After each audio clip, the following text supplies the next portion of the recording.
when I look at y'all two, is the best in the division. How?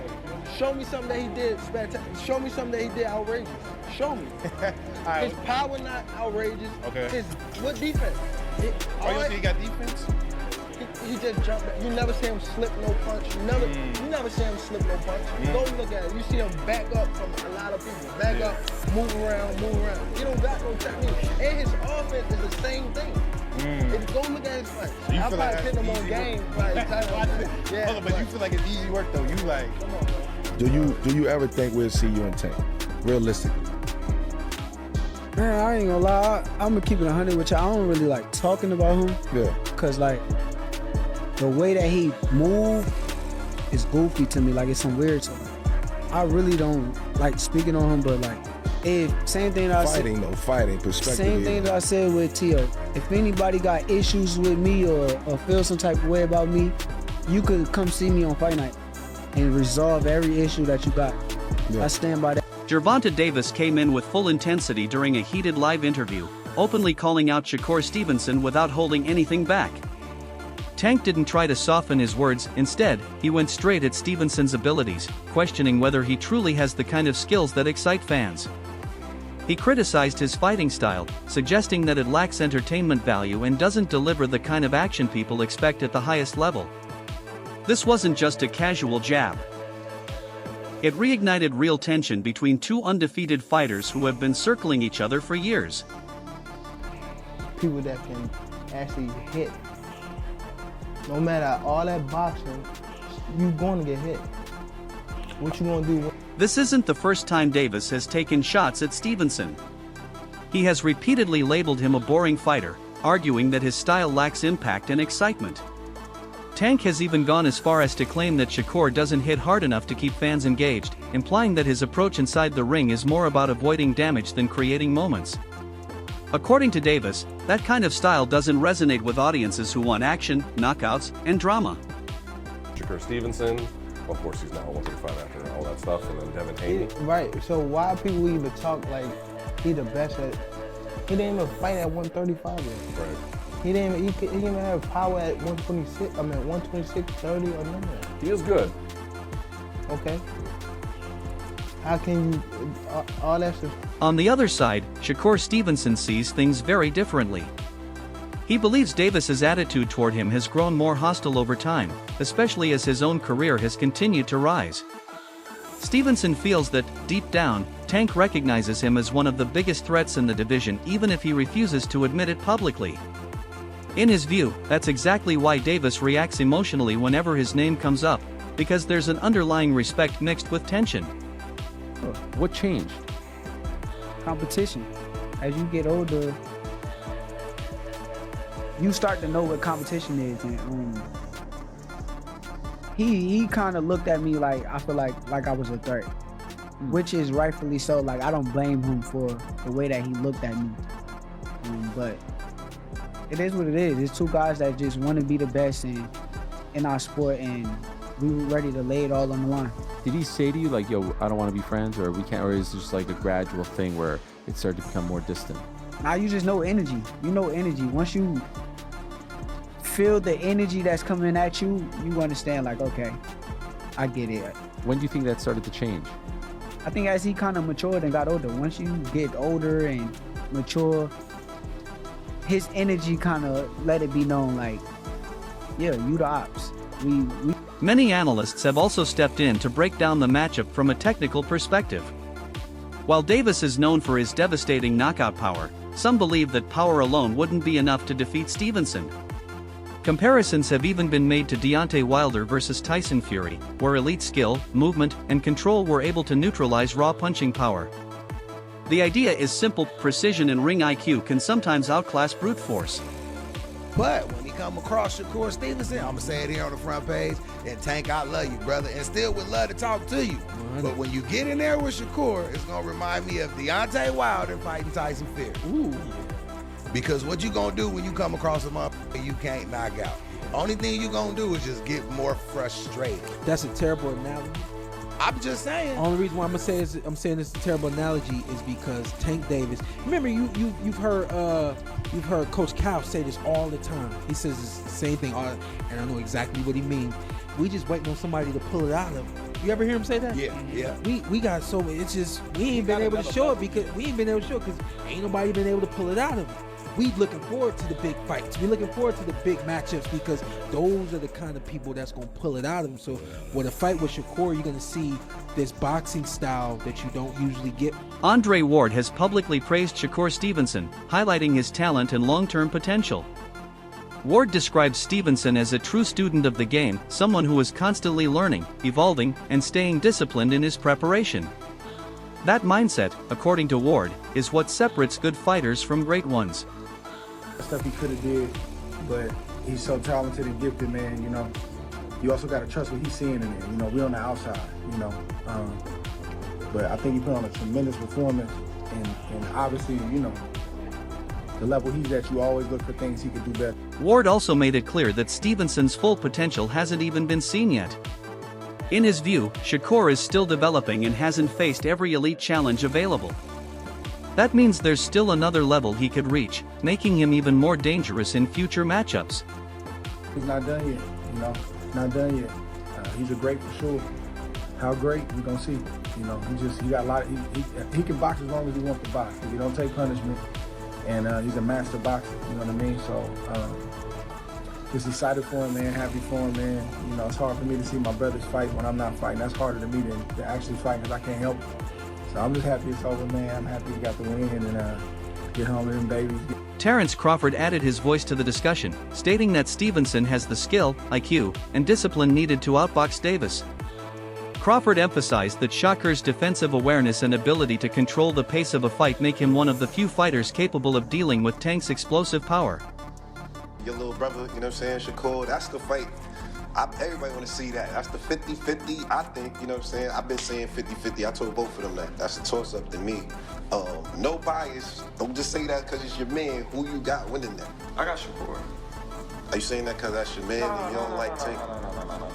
Hey, like I said, I respect Tank. Like, boxing, he's one of the ones. Yeah.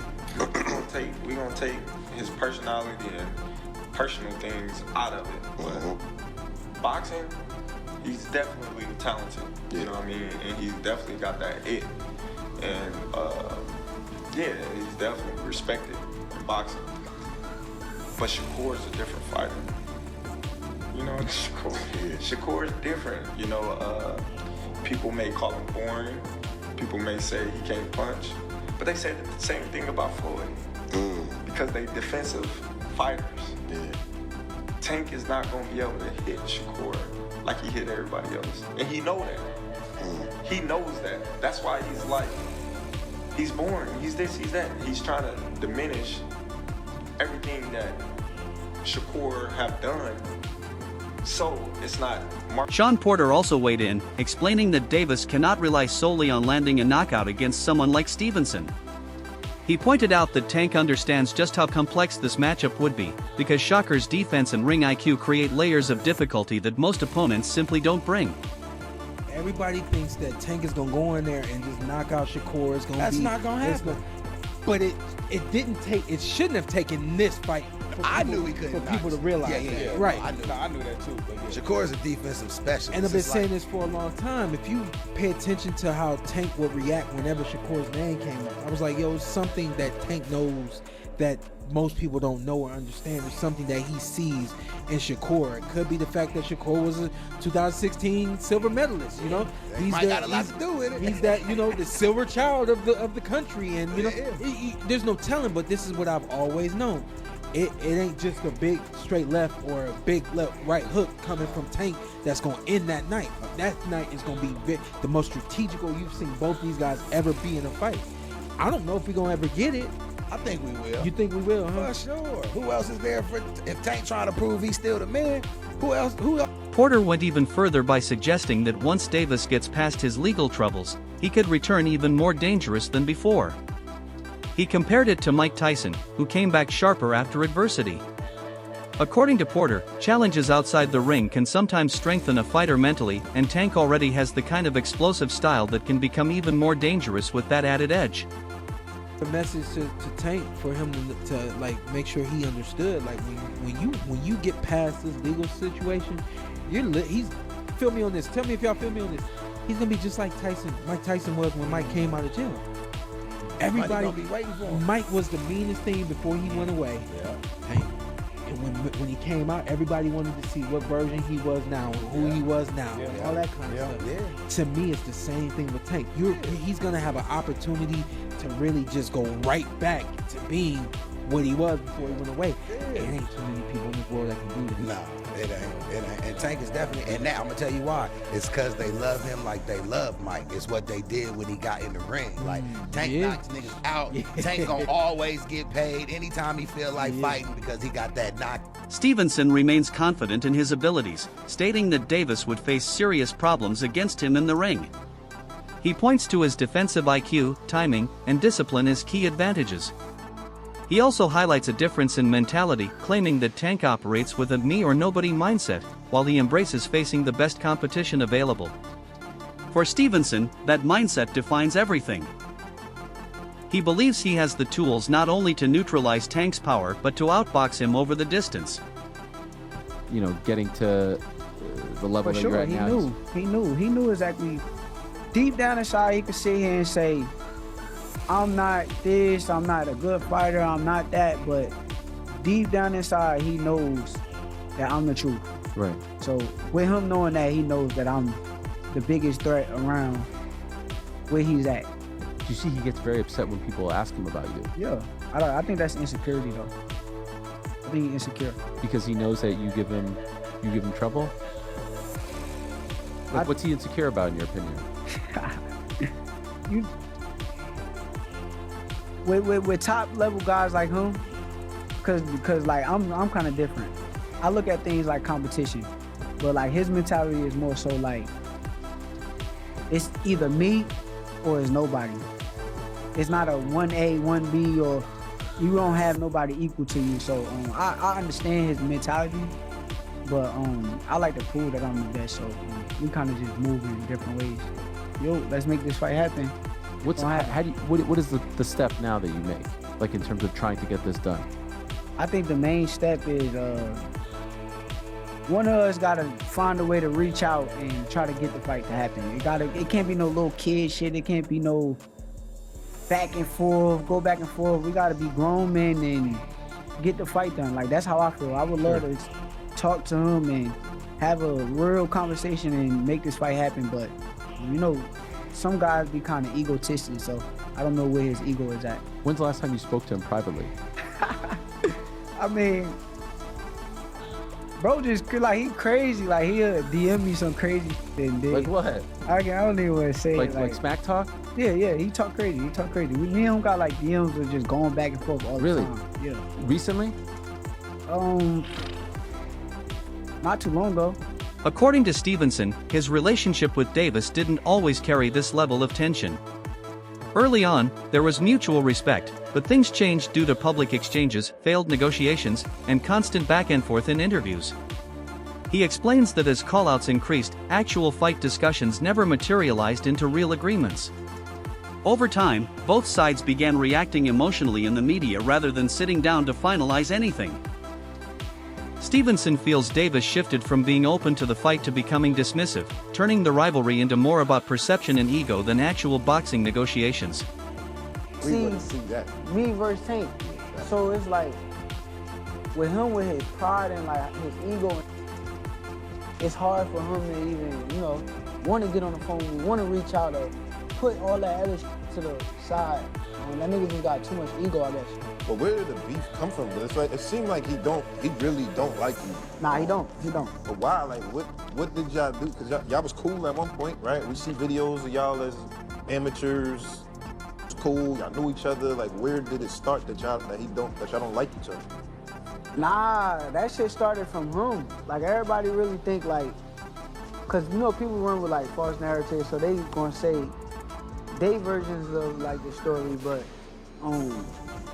truthfully, like when I first was around him, he was showing a lot of love. And then once I became a threat, is where like everything switched over. Once like people started talking about me and my name started getting bigger, then it was like I'll go fight and I'll get on Twitter and he'll like post, oh, he did that because it was a cab driver, or he'll just post some like hating ass to where like it was unnecessary to go do that because like so we was like cool type shit. So but now he like flipped it to turn it like I did something to him and he made it so believe that. But nah, that just, I think like in his brain it's just one person and nobody else could be. Meanwhile, Davis has his own perspective. He believes many fighters only call him out when they already have other fights lined up, using his name to gain attention rather than seriously pursuing a matchup. Tank argues that when fighters are truly free, they don't approach him the same way. He specifically mentions how Stevenson being linked to other big names, like Devin Haney, makes those callouts seem more like strategy than genuine intent. Always call me out when they have a fight. You don't never see them call me out when they don't have no fight. Never. Like when they just sitting around saying, they don't never call me out. They always call me out when they got a fight lined up. All right, that makes sense. You know what I'm saying? Okay. Now go look back at it. Like you'll see like, yeah, they fake it. Is it any, like, do you have I know you talked before about like these 5-7 fights that you want before you go out. Is that still that? Do you have a list of people that you want to get out the way before you get out of here? Not really. No? Not really. I mean, if the opportunity presents itself, then yeah, for sure I'll attack it. But not really.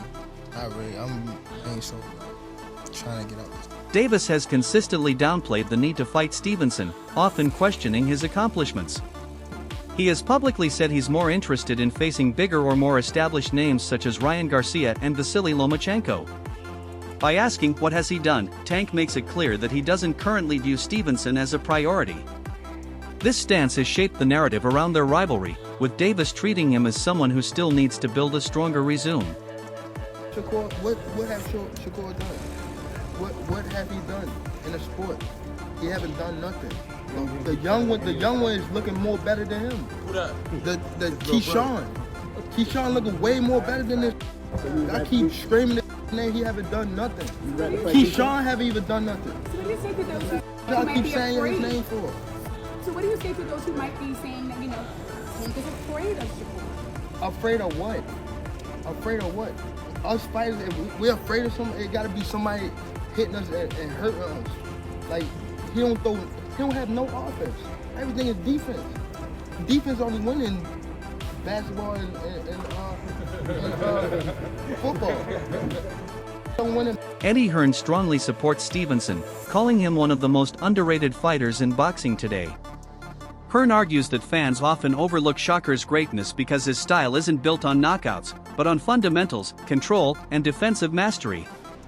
He emphasizes that consistently dominating rounds at the highest level requires a rare kind of skill that doesn't always get the recognition it deserves. Shakur is massively underrated in terms of his achievements and his ability. Everyone in boxing knows how good Shakur is. He is pound for pound, top 5 in terms of quality. But look at the achievements of the young man. At 28 years of age, he's already a 3-division world champion. This is to become a 4-division world champion. Timothy Bradley has made it clear that he wants to see this fight happen as soon as possible, calling it one of the most important matchups in the sport. He believes it would answer the biggest question in the division, skill versus power. Bradley points out that Stevenson brings defense, timing, and discipline, while Davis brings fight-changing knockout ability. For him, this is the ultimate stylistic clash. It's just me, just my nature, man. Like, in order to be the best, you got to beat the best. Like, it's just too much talking, man. Like, of course, we've had some fights. Turkey Al-Sheikh has put on some good fights and stuff like that, and it made crazy money, and it made perfect sense. But, like, I'm just saying, man, like, it don't matter. If you was close by my weight class, bro, and we can generate some money, and we can, you got accolades on the line, I'm for it. It don't matter who you are, man. So, but yeah, that's just it. Fights in particular, I want to see, man. I want to see Tank, and I want to see Shakur, bro. Like, come on. I want to see Tank and Shakur. That's what we want to see. Another fight. I want to see, what's that boy name is? I want to see, Boots got to fight against Xander, but you know I want to see all the titles get unified at with junior middleweight, junior middleweight. Yeah, I want to see all the titles get unified there. And if you don't want to unify all the titles, if you don't want to pay all those sanction fees, I get it. But fight the champion out there. You know what I mean? Relinquish one belt and go after the champion. That way you don't have to pay so many sanction fees. But yeah, but I want to see stuff like. Now it comes down to the fans and the boxing world. Should Gervonta Davis and Shakur Stevenson finally settle this rivalry inside the ring, or is the fight being overhyped outside of it? One thing is certain, the tension is real, the styles are contrasting, and if it happens, it could define the division.